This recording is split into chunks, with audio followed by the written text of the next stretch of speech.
மலேசியாவில் இன்று தொடங்கிய 47வது ஆசியான் உச்சநிலை மாநாடும் அதனுடன் தொடர்புடைய அமர்வுகளில் கலந்து கொள்வதற்காக ஒரு தசாப்த காலத்திற்கு பிறகு முதல் முறையாக அமெரிக்க அதிபர் டொனால்ட் டிரம்ப் மலேசியாவிற்கு வந்துள்ளார்.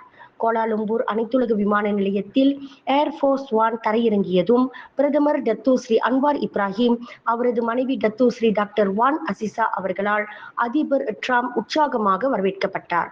அவர்களுடன் உள்துறை அமைச்சர் டத்தோஸ்ரீ சைஃபுடின் நசுத்தியோன் இஸ்மாயில், தற்காப்பு அமைச்சர் டத்தோஸ்ரீ முகமது காலித் நோர்டின், வெளியுறவு அமைச்சர் டத்தோஸ்ரீ முகமது அசான் ஆகியோர் கலந்து கொண்டனர். மேலும் அமெரிக்க அரசாங்கத்தின் செயலாளர் மார்க்கோ ரூபியோ, மலேசியாவுக்கான அமெரிக்க தூதர் எட்கர்ட் டி கேகன் ஆகியோரும் உடன் இருந்தனர்.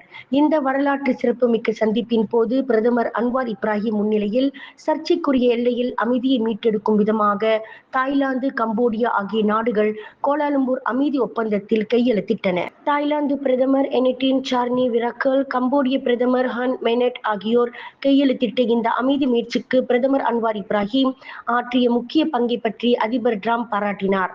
அத்துடன் இரு தலைவர்களும் இருதரப்பு பேச்சுவார்த்தை நடத்தவும் ஆசியான் அமெரிக்க உச்சநிலை மாநாட்டில் பங்கேற்கவும் உள்ளனர்.